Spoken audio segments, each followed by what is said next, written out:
Today, let's replace rear license plate lights, because as you can see, we have one that works and one that's flickering. So let's go ahead and replace both of those. And for that, we're going to use these LB RST lights. Got them off Amazon. I think it's 10 in the pack. 194, which is what we need.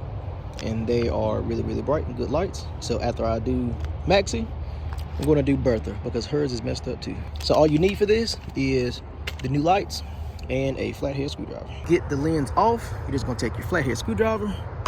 You're going to stick it right behind there and just push it in.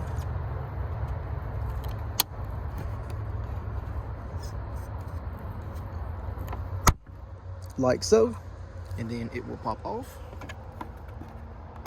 And then we have access to the light bulb. These are some cheap bulbs. They don't last that long before they start messing up. And you can see, looks like the issue is that it has started to corrode around the contacts.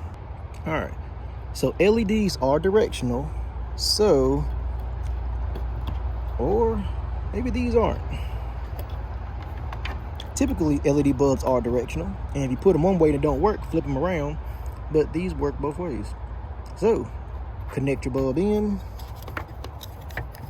take your lens, give it a firm push, like so, and then you have replaced your bulb. Do the next thing for the other side. And I can see already in broad daylight that that bulb is a lot brighter than that bulb. And that's how you replace bulbs. In the 2014 to probably 2021 Mazda 6, it probably applies for the Mazda 3 and the CX-5 and the CX-3. Probably as well.